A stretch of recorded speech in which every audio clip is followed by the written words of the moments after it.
when people want to move billions in crypto, there's only a handful of names they can actually call, and Mike Novogratz tops that list.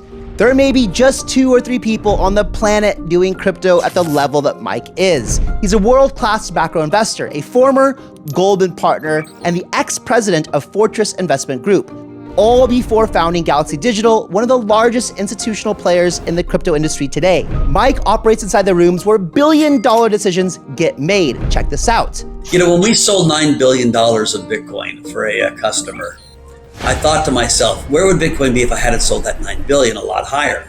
That's the scale we're talking about. So when Novogratz lays out the playbook for crypto's next move, you better be paying attention. The last leg of stock market, the last leg of market frenzies always gets crazier than you can imagine.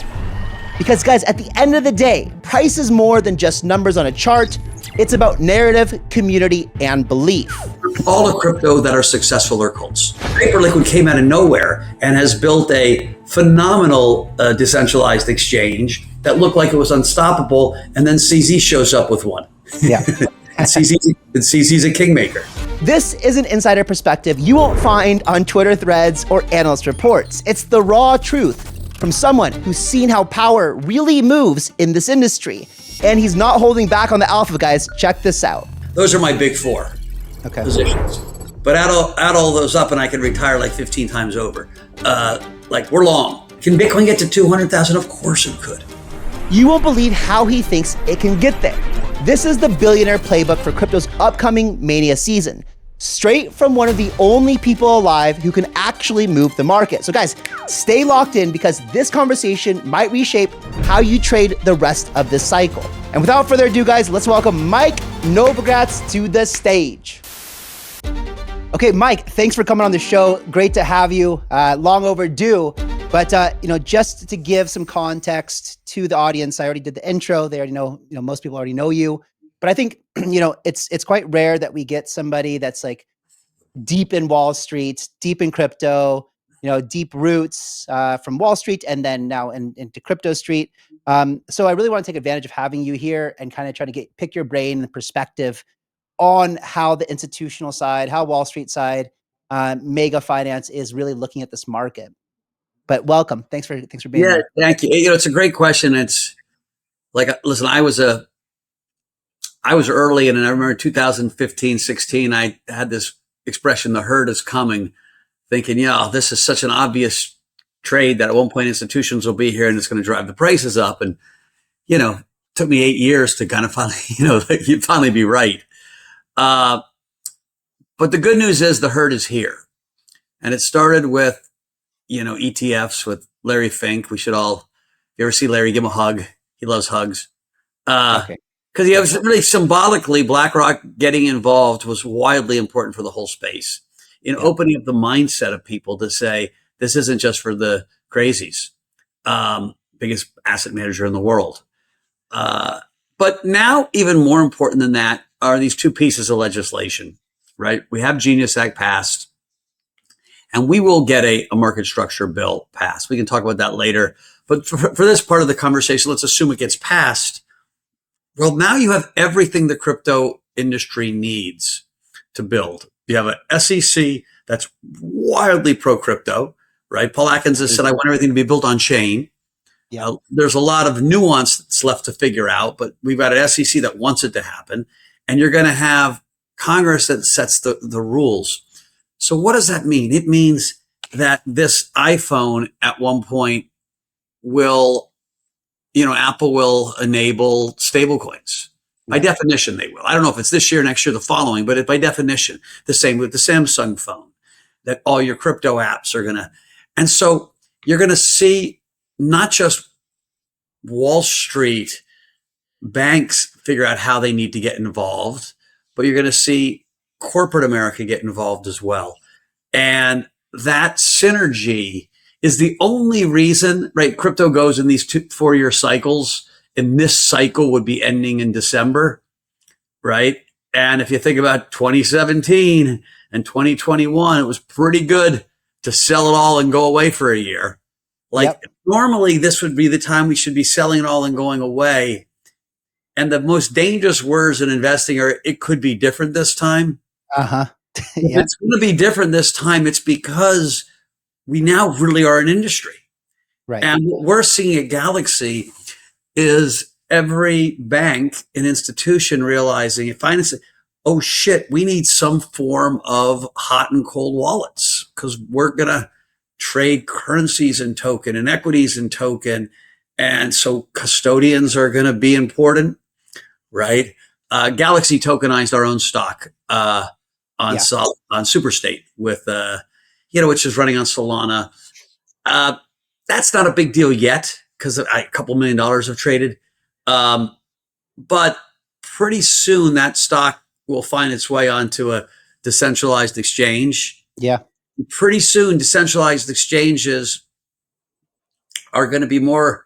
Right now, if you're a US guy, you're VPNing in and, you're going to, like, Congress is going to allow DeFi.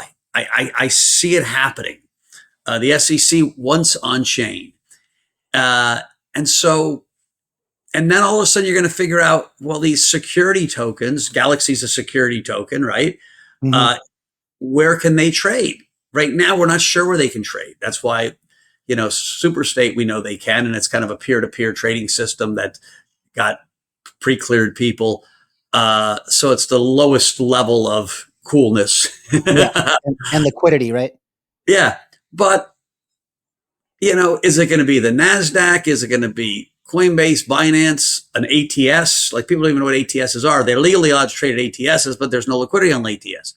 And so there will be a ruling relatively soon on what groups are allowed to participate in liquidity. And then all of a sudden you're off to the races. Mm-hmm. So the other thing that's happening already without us having to say do it or not do it is you're seeing these perp exchanges right now overseas offering, I saw you can buy Galaxy with 50 times leverage. Right? Yeah. You're going to have all these equity tokens. They're going to have a perp version of them, just like we have in the normal world. Right. I've got a friend who's going to launch an equity perp exchange on Hyperliquid, right? And so you're going to have lots of competing areas.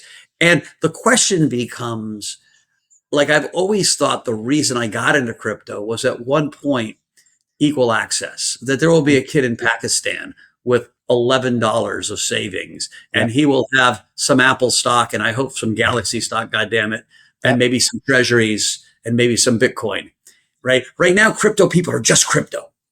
Well, that's insane. Like, I'm a crypto guy. I have a lot of Chinese equities right now. And let me tell you, you're really happy if you own Alibaba.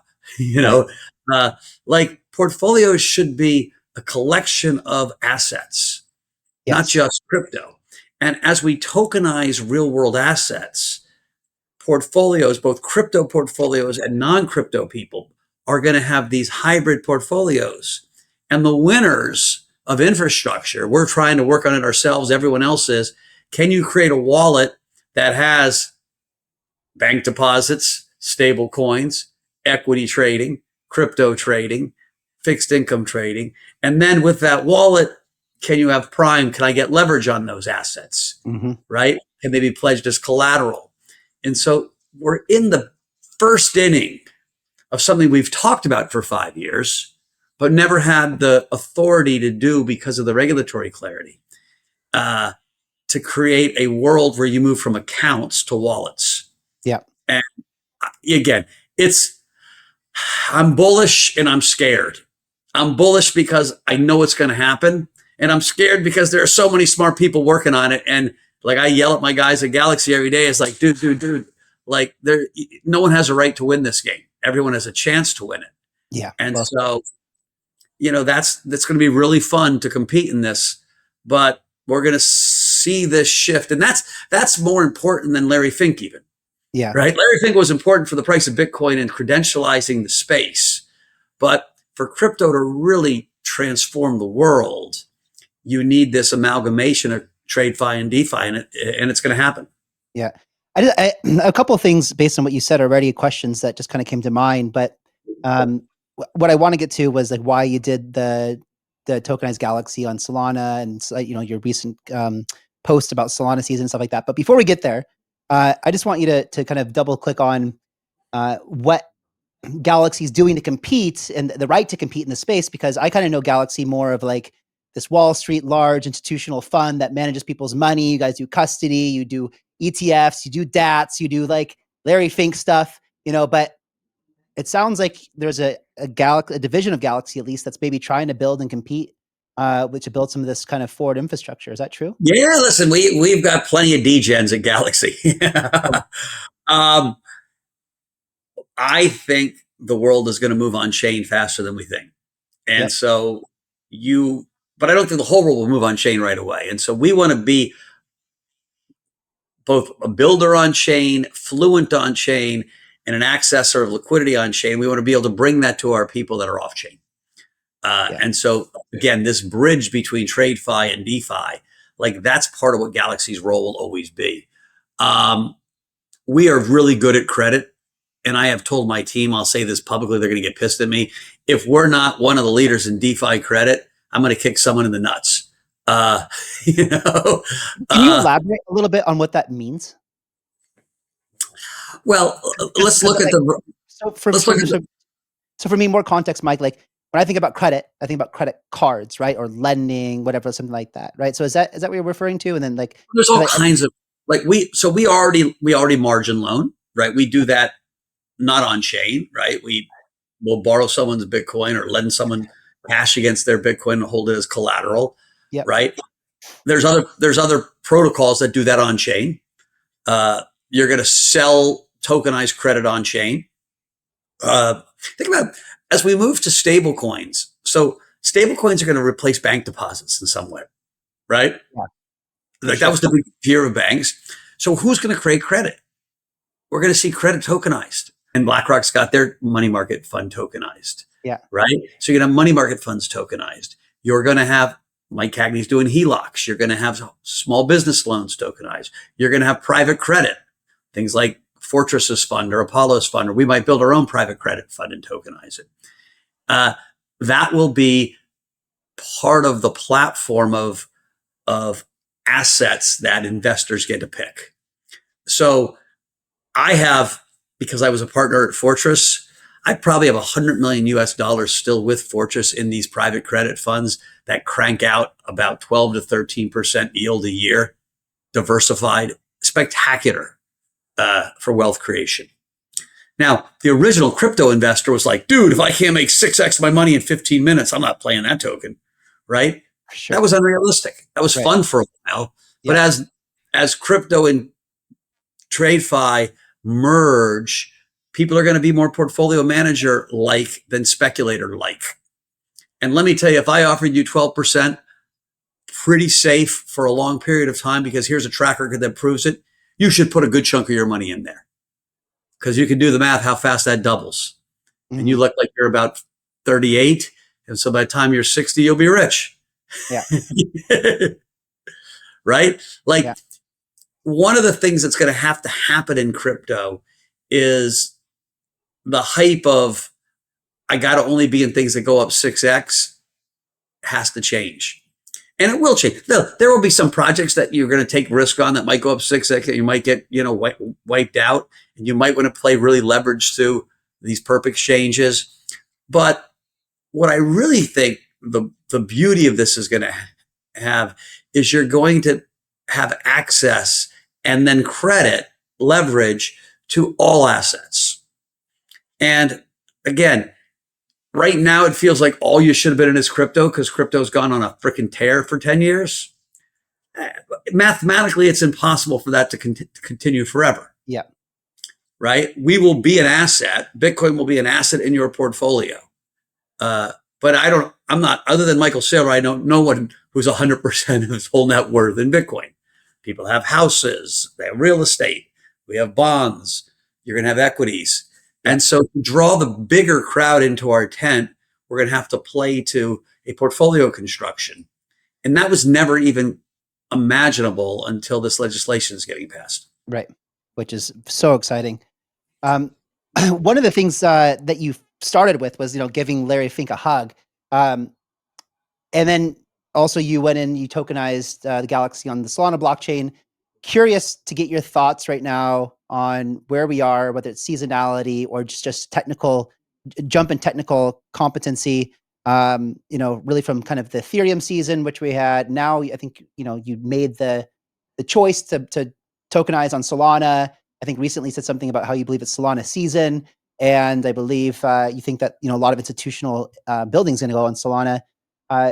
So, can you tell us more about your thesis on Sol and also maybe Sweet, and then 100%. also, sorry, just about Larry real quick. I kind of feel like there are some other Solana ETFs launching, but I feel like it doesn't really get legitimized until BlackRock applies for one. So curious if you got any inside alpha, if that's happening or not. I on that one I don't. I probably could with a phone call, but I don't. Listen, in some ways, these data center these treasury companies have stolen the short term thunder of ETFs. Yeah. And we had a spectacular run in Ethereum, and that was a lot based on Genius Act comes out at the same time, both Joe Lubin with SBET and Tom Lee with BNMR, and they were just hyper successes. And that created a tremendous flywheel of, it's not just money coming into the space, it's energy coming into the space. Tom Lee is a good storyteller. Joe Lubin is a great storyteller. They got platform to bring more people into their ecosystem. And, with Dan Moorhead, and I saw, who I was on TV with the original lawyer in crypto, who's now at the Sol, Marco Santori. Marco was everyone's first lawyer they call back in 2016, who was writing opinions, if it was a security or a commodity way back.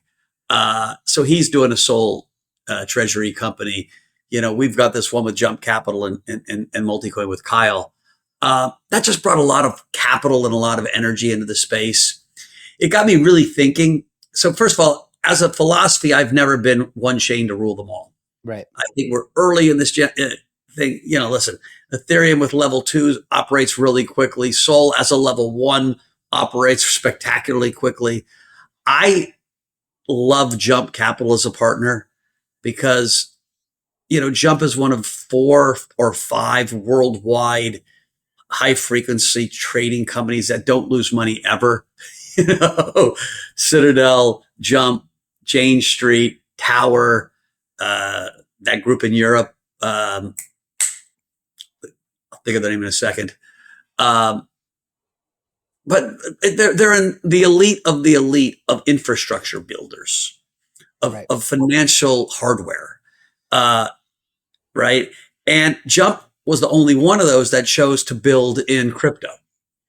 And so if it's level 0 or PIF or Firedancer, they've chosen to build on the Solana blockchain. Mm-hmm. And Bill DeSoma, he's a lot richer than I even dreamed to get. They're really good at that. Like, they're builders, they're plumbers. Right. And so it's fun to follow them into something.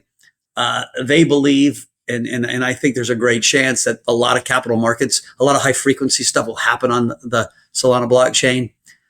It doesn't make me less of a believer in the Ethereum story, right? Because remember, our blockchains get valued 2 different ways.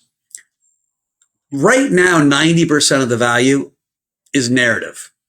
Mm-hmm. Bitcoin is digital gold. You need it. It's the narrative, right? It doesn't matter. Like, we're not using Bitcoin for anything else other than digital gold. So that's an easy one. So I think Bitcoin's always going to be there. Yeah. Solana's narrative is it's going to be the platform for the capital markets of the internet. It's the narrative. That's where the value comes from. It's the most used blockchain. So the facts are starting to build into the narrative, but we're a long way to go for the narrative to actually be fact. Right? Right. And the value will come from both of those things. Because if enough people buy into the narrative, then it becomes high-powered money itself. Right. Right? Ethereum is money just like Bitcoin is money. Like, you're not going to get the value of Ethereum at whatever. What's the price of Ethereum? It's probably worth what's the market cap of Ethereum right now? I don't know. It's 250 billion or something like that. More. I think 400. Yeah, I don't know. Let's see. 500 billion. $500 billion is not because of its utility. Right. it's valued in the same way Bitcoin is. There's a community of people that have worked really hard to earn money and they trusted in this community. The community is based around this narrative that it's going to be the base layer of trust. Right. It's the oldest, it's the most decentralized blockchain, oldest besides Bitcoin. And that's a powerful story. I don't think that story is going away either. And this is going to be a competition of both narrative and utility that goes on for years, right? Hyperliquid came out of nowhere and has built a phenomenal decentralized exchange that looked like it was unstoppable. And then CZ shows up with one. Yeah. and CZ's a kingmaker. Yep. And, and so I think you're going to see ups and downs. And I don't think any of these guys are going away. There's enough community in each of them. There's enough narrative. There's enough firepower. And the market's going to give them years to build this utility. And so it in some ways makes investing harder, right? In the old days, if I'm an equity investor, I buy a stock and I look at some fundamental value and some PE. And I try to see how much money will this make in the next 5 years. And then I put a multiple based on a forward PE. Right? So there was a real methodical way we valued stocks. Yep. Now, look at Palantir. You can't do that to Palantir. Palantir is a crypto and a stock. Yeah. It's a narrative around a big personality and a big story. Palantir is a crypto. Tesla's a crypto. Yeah. MicroStrategy is a crypto that's not even Bitcoin. Right. Right. And so we've added community as part of the investment process. I mean, the perfect example of that is XRP. Yeah. Right? XRP has one of the strongest communities there is. Yep. And you want to learn about it, say something bad about them. Yeah. People will be out in front of your house with picket signs protesting you. Yep. Those community members love their token. They have a narrative that's going to be payments and, right? We can look at how much use cases on the blockchain. It's not nearly as much as on Solana, right? Small. It doesn't matter for their value proposition right now. Their value proposition is the intensity of that community. And that's with the parent company selling tokens. Think about that. That's how strong their community is. I wish I had a community like that to fight for me. I want the Galaxy shareholders to be as passionate as the XRP token holders. And I used to dismiss that. And then I realized, what the hell? That is half of what crypto is. Yeah. And it came from the fact that after 2008, people didn't trust governments. Look at the trust in government graph. Look at the trust. Watch that Charlie Kirk funeral between Democrats and Republicans. You can't even agree on a goddamn funeral. Right. Was it a nice funeral or not? Like, let's fight over the dinner table around the quality of the funeral. Like, we have so little trust that we're finding trust in these online crypto communities. And that's why people get tattoos. I unfortunately have one too many. Yeah. Right? No one gets tattoos about their stock. Not yet. Tesla probably, right? Tesla probably. A lot of them, I think. Tesla, because it's become a crypto. It's a community. It's a cult. It's a cult. Yeah. And I think all the crypto that are successful are cults. I think it's so interesting how we're starting to see more of, like you said, the crypto cult like coming into the equities world, and how you hope that people are, holding Galaxy, just like people are holding XRP. And I see that now, especially I would say in the past, 2 years or something like that, as we started to get more of these high growth stocks from AI, and then a lot of the kind of industries that Trump opened up earlier this year with the executive orders, everything from nuclear to supersonic passenger travel, these kind of things, data centers, energy, unleashing all this stuff. Now you have hyperscaler, hyper growth in all these sectors where, you've got nuclear companies that were almost extinct or going out of business who are now back on the board. They're going public at billions of dollars of valuation, pre-revenue, pre-product. It's insane. Yeah. Now, the question is, like, I don't think it can last, but man, oh man, I didn't think MicroStrategy's premium would last after the ETF came out, and it's lasted for 3 freaking years and it's ripped people's faces off. Yeah. Right? Like, the resilience. I didn't think XRP would last after the lawsuits and it did. and it's stronger. It's actually been the best token you could have bought post election. Yeah. Like, who would have ever guessed that? The resilience of these communities. Cardano, for God's sakes. That's insane. Like, we all think it, but they got a very strong community. Yep. Like, we'll both get tweets about the fact that you said insane, and I even brought it up. Uh-huh. And so the resilience of these communities has shocked the shit out of me. And I think part of it is because there's economics tied into it, but it's more than that, right? All the crypto, in some weird way, there's a multi-level marketing scheme to it. Right. Your job is to bring people into the community. That sounds like a Tupperware lady. Yeah. You're too young for Tupperware. I'm not. Tupperware, I remember. Plastic containers that my mother sold. Uh-huh. And you got, there was a whole pyramid game, and, and so, but I think it's deeper than that. I think it literally is deeper than no one trusts anyone. It's just go online and you can see the breakdown in trust. And so these are my people. Yep. Because it's almost irrational. I'm an Oracle guy. I like Oracle when it's cheap. I don't like it when it's expensive. You've never heard an XRP army guy think XRP is expensive. Never. They just want to be an XRP. Bitcoin people. I've got one employee who loves Bitcoin so much. I was thinking if Bitcoin went away, he would have almost no purpose in life. Like, his purpose is Bitcoin. Yeah. Bitcoin conferences, they talk Bitcoin, they keep their wealth and how many coins they have. And I'm not bad mouthing it. It's a phenomena that has happened based on the fact that trust elsewhere is just, hit the shitter. Yeah. Well, back to the XRP thing too quickly. I was doing some research for a video a month or two ago, and people think XRP is very cheap at $3 because if it gets to the same price Bitcoin's at one day, imagine the upside it's there, Listen, Brad Garlinghouse has done a world-class job of navigating these lawsuits, of keeping that community. Like, I used to get angry about it because I was like, oh, it's not Bitcoin. It's not as decentralized. It's like, who am I to judge where people want to store their money? Right? If you were a Bitcoiner, you said, don't judge me if I want to store my money in this community. Mm-hmm. We have the Bitcoin white paper on our freaking ceiling in Star Wars, dun, dun, so it looks like the Star Wars, the beginning in a galaxy long, and it's the Bitcoin white paper. Like, that is the constitution of the Bitcoin community. Yep. And when people thought I was crazy, I was like, who the fuck are you to judge where I want to save my money? But the same holds true for XRP or Cardano. If people want to store their money in that community, go for it.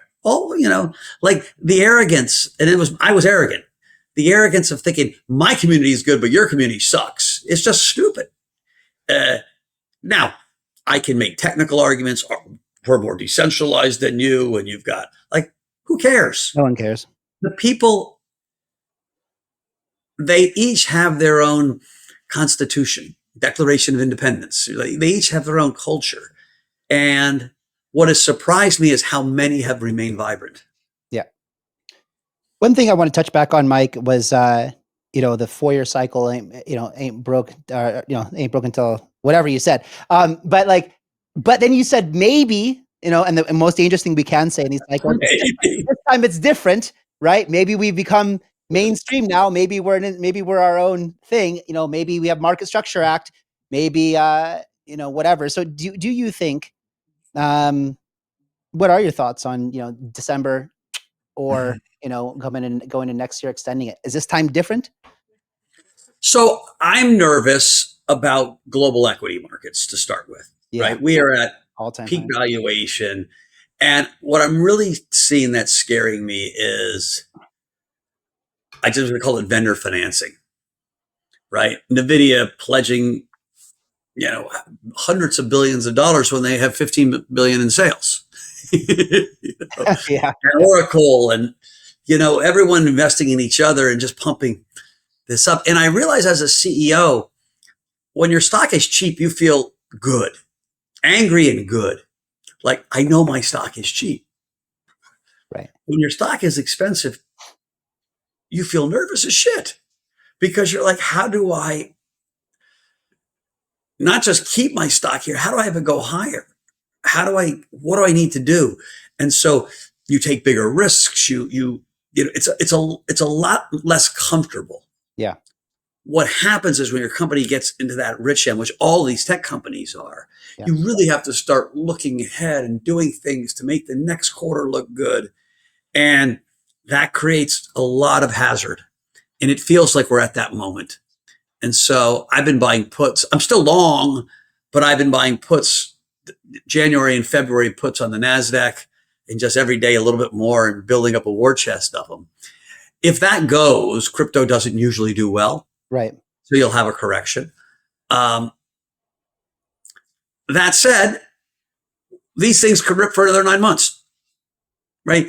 The last leg of stock market, the last leg of market frenzies always gets crazier than you can imagine. And afterwards, after the big party, after the champagne pops and the org, everything just, you fall asleep. Yep. And you wake up with for a year. And we haven't had it yet. I don't know when it is, but that's how markets end.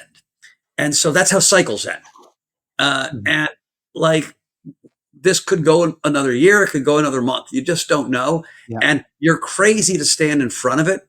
Like your face just keeps getting punched. And so I think buying puts makes some sense, but being sensitive to all these interplays and watching carefully. The other big unknown is AI. The productivity gains from AI, we all know they're going to be something. We just don't know how big they're going to be. It might devour inflation, right? We just don't know yet. But we know one thing. There's never been, in a short period of time, more CapEx invested in one space. Little Galaxy in Texas, it's a $30 billion project. Like, people understand how much money $30 billion is. Crazy. Yeah. Again, the only $100 billion CapEx project in the history of the United States is the interstate highway system. All the highways that connect all 50 states cost $100 billion. Wow. And we're spending 30 in 2 years. On a data center? On a data center. Right? So like, how are you going to power that? We've never had an investment of this magnitude collectively. Right. What comes out of it, who the fuck knows? But I see what fucking Grok, or the Google Gemini picture thing does. Yeah. We can make the two of us rock stars. It takes like 8 seconds and we look like rock stars, which is kind of fun. So what industries does it? We don't know yet. But so it makes longer term investing tricky, right? Right now, there's such a demand for capital. You want to be short bonds, right? Everyone wants capital. I'm going to build here, build here, build here. I got to borrow money. I got to borrow money. I got to borrow money. And the government's printing tons of money.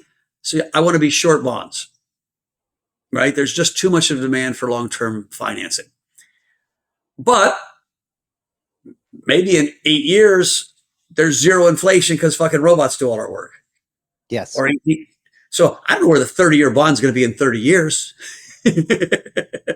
It's impossible to predict beyond 10 years right now. There's just too much that we don't know. And again, I wish I had a deeper insight than that. So it makes being a really confident speculator hard. Yeah. Speaking of speculation and kind of your experience in the space, I'm just curious to see where you think we are at as builders in the kind of Web3 crypto space. We saw it took a long time for us to get to a state where we had really efficient, functioning, high uptime infrastructure layers. We had Ethereum, Solana, we've got Sui, and others. Do you think that we're now at a time, and we kind of have an account abstraction, helping with removing some of the complexities and the difficult, burdensome. Do you think that we're getting to a kind of a state in the market where we start to see apps? I mean, you're kind of seeing that in DeFi already with the perp stuff, and I think we're ready for prime time. I do. I think just as important as finally getting fast enough and safe enough and trusted enough, blockchains is the regulatory framework. And when you put those two things together, listen, let me put it the other way. I would have spent 15 years of my freaking life pitching this idea that just became a casino. It has to be more than a casino for I me to agree. feel good about myself. And so I always say this to the crypto community, like, this is our 5 years, guys. Let's not screw it up. Let's build shit that matters. Right? I want this phone to have 18 decentralized apps on. I want to buy my tickets, not do Ticketmaster. But if I want to give you my freaking Taylor Swift ticket, I want to go like this. Yep. You know? Right? I want peer-to-peer ability to transfer value. That's the whole reason we started this thing. I want zero knowledge privacy protection built into lots of different parts of my, my being, my social graph. Like, all of that stuff we talked about in 2016 and 17 and 19 and 21, and none of it's happened. Right. I'd like to think none of it's happened because the blockchains weren't fast enough and trusted enough, and the regulatory framework scared the shit out of everybody. But now we're going to get both thumbs up. And so we got 5 years to prove ourselves worthy. Yeah. I mean, as someone who, I think much like you had the same kind of ideology about the way our industry evolves, I thought, things that can be decentralized should be and will be, because they make more efficient peer-to-peer systems, removing middlemen. Like, it just made a lot of sense that you would have a decentralized Airbnb, a decentralized Uber, like, as the kind of tech stack improves and they become, more abstracted away. But, I thought we would be there by now. And it seems like We haven't even started. Right now, what I see mostly is the idea is to upgrade TradFi, Rails, and Wall Street, and put that on chain. And then it feels like maybe next bull run we get into the kind of like more decentralized social media and the ticket masters and these kind of things. Is that's really what I'm seeing and feeling? And that's exactly right. Is that you're feeling what I'm seeing? Yeah. I think partly it's where the money is. Yeah. Like, again, if you think about tokenizing stock markets and creating perp exchanges on stock markets, the stock markets are giant, and people, like, we unleashed a gambling culture on the world in COVID. Like, you already had it in Asia, right? Go to Hong Kong, they just love to gamble. Yeah. But now it's in the blood. I lived there for 7 years and was just in awe of the horse racing scene. And now, I've got a 27-year-old son who's got 10 beautiful knucklehead friends, and there's got to be 50 bets per sports game they watch between the 10 of them, and I think that's every kid in America. They can't watch a sport event without like 10 bets. We gamble on sports. You see these prediction markets blowing up, gambling on politics, we've always had casinos, we've had lotteries. And so the investing culture and the speculative culture, same day options, Robinhood, it's just the easy first step is tokenize assets and give people access, help the plumbing. The next step's gotta be, or it'll just be depressing. Gotta be at least attempts. Listen, Ticketmaster doesn't want to be disrupted. And so, decentralized assaults on fortified companies are not easy. But we'll see. It'll be fun to watch. And I think everyone would love to see that happen. I mean, I've been frustrated with Ticketmaster for 2 decades or something. Just the fees that they charge it's insane. I had 2 favorite crypto stories, and unfortunately, I told them to my interns, and they looked at me like I had 2 heads. And I was like, oh my God, I'm so freaking old. The first was in 2015. I got a call from Adam Clayton, who was the bass player of U2. And they were like, who's U2? And I was like, Jesus Christ, U2 was the greatest band in the 80s, 90s, 2000s, right? And he invited me out to a concert they had at the Meadowlands because he had heard me on a podcast and he wanted to talk about NFT ticketing. This was 2015. The word NFT didn't even exist, but I was talking about the concept. Yeah. And that was 10 years ago. We still don't have NFT tickets. Right. The second time I got a call from Ronnie Wood, the bass player of the Stones. And I met him in a hotel lobby in London, talk about for every concert, he writes these beautiful song lists before the concert, gorgeous penmanship and colors. And I was like, oh my God, we could tokenize each of these. And give people a souvenir token, but then 5 of them are golden and they get meet and greets. And then people will collect the whole, because they're different. They have different song lists for every show. Yeah. So the whole concert, the 30 show concert series, if you had one of each, I had this whole concept, and we waxed and we never did a damn thing, but it was a lot of fun talking to Ronnie Wood. Those are 2 guys who are artists, who are forward thinkers, and they both wanted something, and we still don't have it. We'll get it, hopefully. Yeah, we'll get it. One of the things, so beyond just the crypto cycle, because you've been in finance for a long time, I guess deep down inside,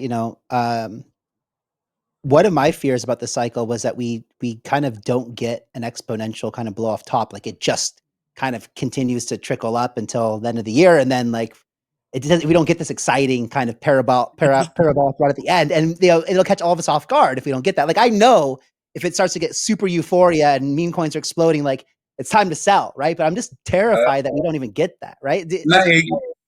It could happen. We could have, when we sold $9 billion of Bitcoin for a customer, I thought to myself, where would Bitcoin be if I hadn't sold that 9 billion? A lot higher, right? 9 billion. What's the total inflows of Bybit this year? Both of us should know. I don't know, but I bet you it's less than 9 billion. Maybe it's more than 9 billion.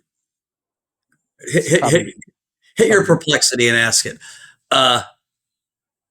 Right. That's a big number. And that was market that came off, supply that came off the market, not coming back. And so maybe we would have been at 130 instead of 120. You just never know how markets go. They usually end in blow off tops. And if we do, where do you kind of see, I don't know, my AI didn't get the question correctly, but where do you see Bitcoin and Sol and Sui and these things that kind of topping out here, the cycle? Listen, I think things could still go a lot further. So what are my catalysts that keeps me bullish? Like, I don't want people to think I'm bearish because I own a shack load of crypto. We own Bitcoin. We own a lot of Sol through this, the Ford Industries. We own a lot of Hyperliquid. I own a lot of Ethereum. Those are my big 4 positions. But add all those up and I can retire like 15 times over. We're long. What I'm hoping, I'm fearing as a country and thinking very well is going to happen is we're going to lose the independence of the Fed. Right? Why do I think that? Is because Trump, he's told us he wants a dove in the Fed. He's going to pick a dove in the Fed. And if he picks a dovey of enough person, there's going to be an oh shit moment, right? Gold skyrockets, Bitcoin skyrockets. It's priced in he's going to pick somebody dovey, but no one is quite sure. Because Scott Bessent is a real dude, right? Scott Bessent had my job for 25 years. Like we know the playbook of what you're supposed to do as a Fed governor, as a Treasury secretary. Like being a macroeconomic investor, you literally are being groomed to have opinions on those 2 jobs your entire career. And so I don't think the market will buy that Trump's going to do the crazy until he does the crazy. Mm-hmm. And I think that's the biggest potential bull catalyst for Bitcoin and the rest of crypto. Feds cutting when they shouldn't be, and you put in a massive dove. Mm-hmm. And that could be the next 9 months of ripping. That's your blow off top. And maybe, and that's where can gold get to 10,000? Of course it can. Like once markets go into price discovery, who in the hell knows where they go? Yeah. Right? Can Bitcoin get to 200,000? Of course it could. Like it just could. And you're like, how? Because it becomes a whole new conversation. If that happens. Do I want it to happen? No. Why? Because I kind of love America. I love New York City, and that would be really shitty for America. Mm-hmm. But I'm prepared, like good speculators. When the Trade Center got hit, my brother was in one of the adjacent buildings. He called me and said, Jesus Christ, a plane just hit a building. What am I supposed to do? And I thought really calmly, and I said, you should buy 2-year notes. And he's like, what? And he screamed at me. And I said, well, get out of the building. Run home. Like, macro guys have the ability to like shut off their empathy for a second and say, what should happen? How do you react when something happens? It doesn't mean you want it to happen. I absolutely don't want Trump to pick a crazy dove for the Fed. I'd love him to pick Kevin Warsh. Right? I know what to do if he picked Kevin Warsh. It would not be good for Bitcoin. Right. And so it's like, again, when I talked to Bessent before he went in, I said, oh man, you're going to be such a good Secretary of Treasury. You're going to, between Doge, which is going to cut expenses, and you who understand this and are going to get debt to GDP to head south, I'm worried about my Bitcoin position. And he was very straightforward. He said, Bitcoin has been shit on for so long by this last administration. We're going to be so fair to crypto that you're going to get enough adoption that you should feel good about your industry. But gold is his report card, right? That he wants gold price lower because he knows he's doing his job if gold goes down. Well, look at gold since he's got in office. Yep. And I'm not blaming this all on Scott Bessent, right? The Secretary of Treasury is working with a Congress that doesn't like to not spend money. Right. And he wasn't in charge of Elon Musk and Doge. And so Bessent's doing the best he can with the deck he has. But collectively, if gold's the report card, it tells you how they're doing. Exactly.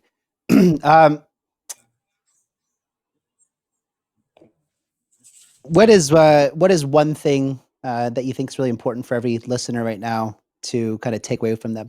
My audience, just so you know, it's a wide range of people from just getting in the space to veterans who've been here for a while. But I guess like one of your biggest lessons in trying to make money and play this game where we are now. Yeah, it's to be reasonable, right? Don't come in now and say, I got $1, I need to be 10. Or do it knowing that your time at the arcade might be 15 minutes, it might be 15 days, right? Listen, if you were close enough to markets and savvy enough, the moment CZ's team launched this, what's it called? Aster, yeah. Aster, you would have scooped some up. What was your thesis? CZ. That's my thesis. Yep. CZ hyperliquid. Boom. And you're up 4x in 3 days, right? You know what? Take half your profit and let the rest run. So there are opportunities to still 4x your money. Yeah. But broadly, you're not going to 4x your money in Bitcoin. You're not going to 4x it in Solana or Ethereum, right? And you're not going to get that many asters. Right. And so it's this combination of being reasonable. If you get one, great. Don't think now you're a genius. Take some chips off the table. Don't trade with a lot of leverage or any leverage until you really think there's one of those moments. I'm lucky enough to be sitting around and I see Trump coin get launched. Mine! But unless you're a fast finger guy, you're not going to win on Trump coin. Right. If you're fast, you made a fortune. If you're a slower, thoughtful person, don't take leverage right now. Markets are too high for leverage. When everyone's crying and they're on the streets, then we'll ease in with some leverage. But this is not the time to be leveraged. No. And quite frankly, if you have equities, buy some puts. They're cheap as shit. Out of the money, buy. I was buying NASDAQ, I think 3,300, 3,000 put spreads to late January. And, you can get huge notional without spending that much. You're risking 1% to make 8. And if the market crashes, that protects you from some of you're not going to take all your losses, but it protects you from some of your losses. Mm-hmm. That's it. Cool, Mike. Thank you so much for coming on. Like I said, long overdue. Really interesting conversation. Appreciate your time. Appreciate you. Peace out. Peace, Mike.